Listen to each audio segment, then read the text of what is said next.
ఆంధ్రప్రదేశ్ రాష్ట్రంలో అమరావతికి జాతీయ రహదారుల మంత్రిత్వ శాఖ కేటాయింపులు ఒక మహర్దశను కలిగించబోతా ఉన్నాయి.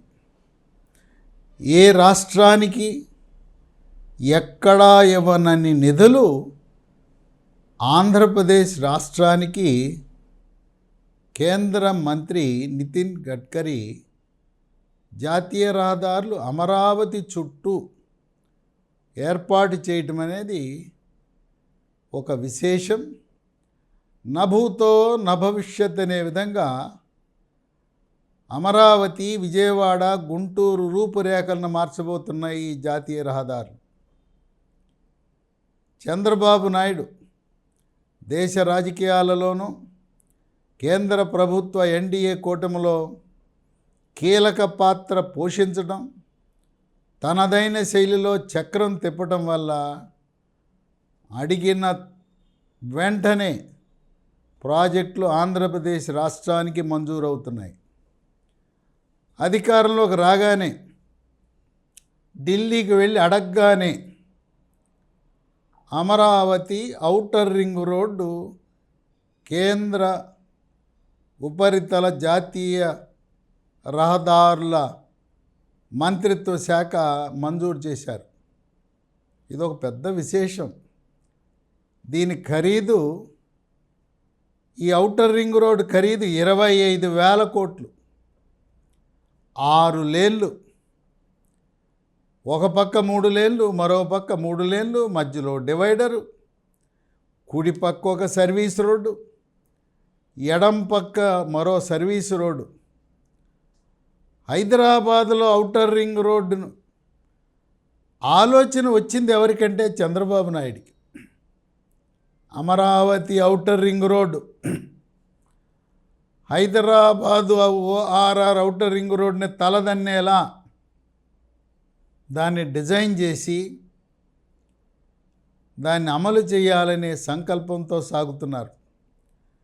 ఈ ఔటర్ రింగ్ రోడ్డు కావాల్సిన పూర్తి నిధులు కేంద్ర ప్రభుత్వమే భరిస్తుంది. రాష్ట్రానికి ఎటువంటి భారం లేకుండా ఈ రింగ్ రోడ్డు నిర్మాణం జరుగుతుంది. రింగ్ రోడ్డు యొక్క ఇది పొడవు 189 కిలోమీటర్లు. ఈ ఔటర్ రింగ్ రోడ్డు వివిధ రహదారులను, ముఖ్యంగా ప్రధాన పట్టణాలకు వెళ్ళే రహదారులను కలుపుతూ ఉంటుంది. చెన్నై, కోల్కతా, హైదరాబాదు, బెంగళూరు, రాయ్పూరు, నాగపూరు 6 జాతీయ రహదారులను కలుపుతూ ఔటర్ రింగ్ రోడ్డు ఏర్పాటు కాబోతా ఉంది. ఔటర్ రింగ్ రోడ్డు ఏర్పాటు వల్ల ఆ రింగ్ రోడ్డుకు ఆనుకుని పారిశ్రామిక కారిడార్లు, నివాస సముదాయాలు, ఔటర్ రింగ్ రోడ్డుకు ఆనుకున్న రైతులకు మార్దశ, వాళ్ళ దిశ తిరగబోతూ ఉంది. 20, 25, 30 లక్షలుండే భూములు అమాంతము రింగ్ రోడ్డు సమీపంలో ఎకరా 10 కోట్లకి ఎగబాకునున్నాయి. ఇక దీంతోపాటు ఇప్పటికే కేంద్ర ప్రభుత్వం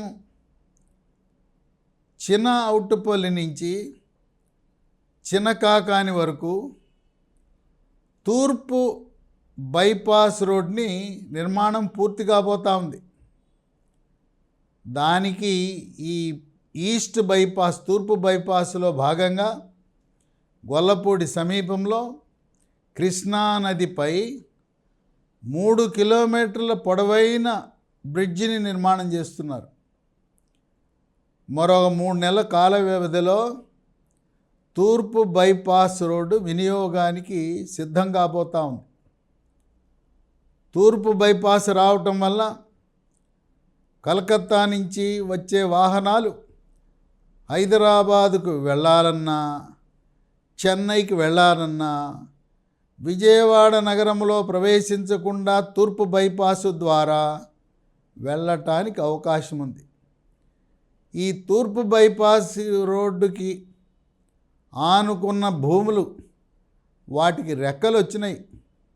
ఎకరం 10 కోట్లన్నా కూడా అక్కడ స్థలాలు పొలాలు లభించే పరిస్థితి లేదు.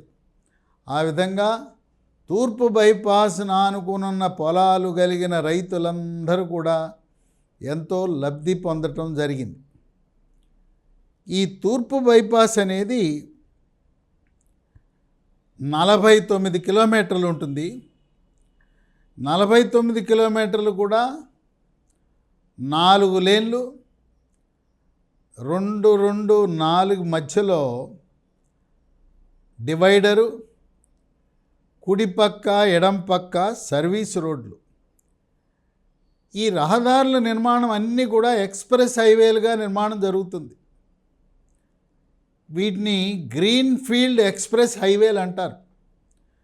వీటి నిర్మాణం ఆషామాషిగా జరగటం లేదు.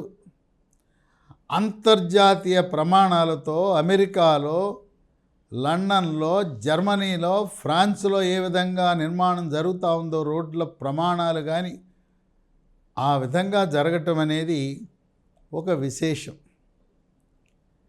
ఇక వీటితో పాటు మనం హైదరాబాదును కోల్పోయామనే బాధ ఈనాటికి కూడా ఆంధ్రప్రదేశ్ ప్రజలకు ఉంది. అటువంటి హైదరాబాదు నగరానికి అమరావతి నుంచి హైదరాబాదుకి 6 లేన్ల రోడ్డు, ఒక పక్క 3 లైన్లు, మరో పక్క 3 లైన్లు, మధ్యలో డివైడరు, కుడిపక్క సర్వీస్ రోడ్డు, ఎడంపక్క సర్వీస్ రోడ్డు. ప్రస్తుతం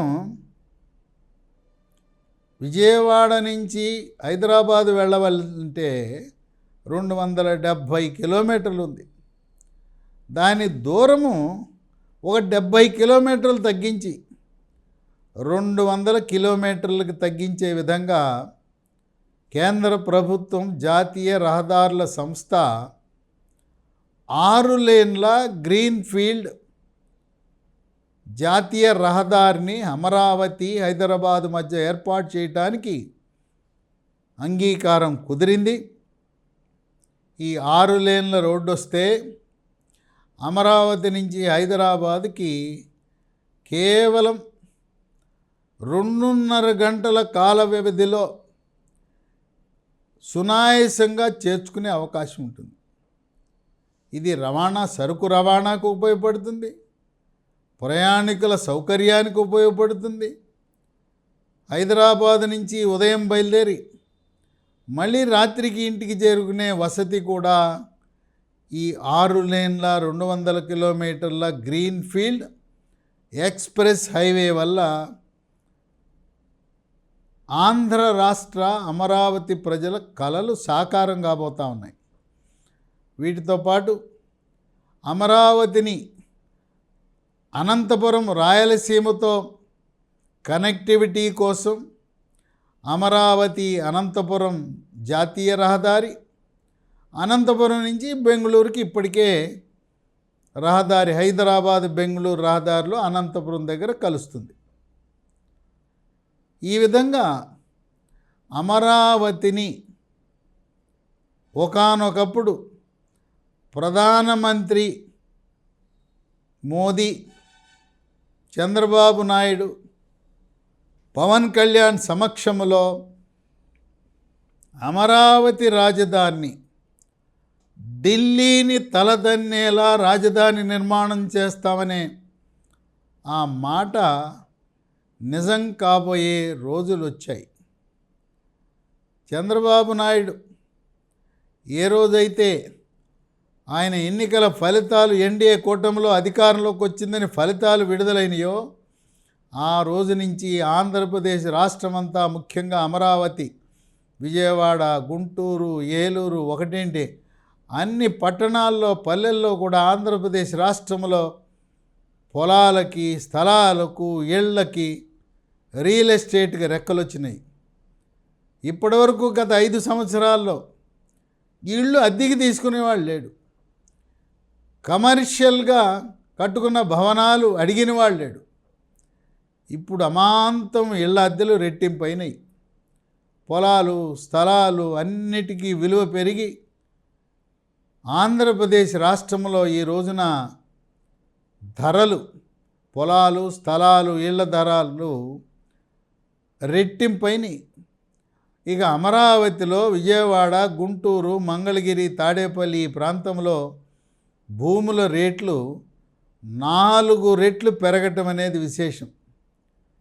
ఆంధ్రప్రదేశ్ రాష్ట్రంలో రియల్ ఎస్టేట్ రంగం ఎదగటం వల్ల దీని ప్రభావం కొంత మేరకు తెలంగాణపై కూడా, హైదరాబాదుపై కూడా పడే అవకాశం కనపడుతూ ఉంది.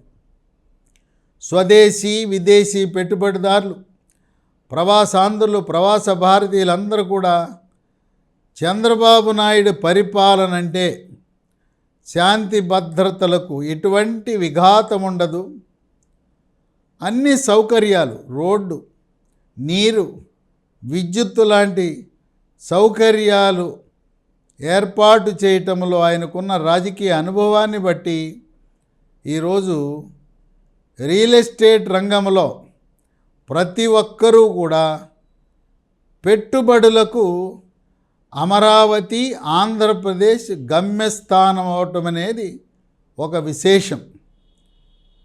కేంద్ర జాతీయ రహదారుల మంత్రిత్వ శాఖ దాని మంత్రిగా ఉన్న నితిన్ గడ్కరీ ఈ రోడ్లేదో వేస్తామని చెప్పటం కాదు, ఆయన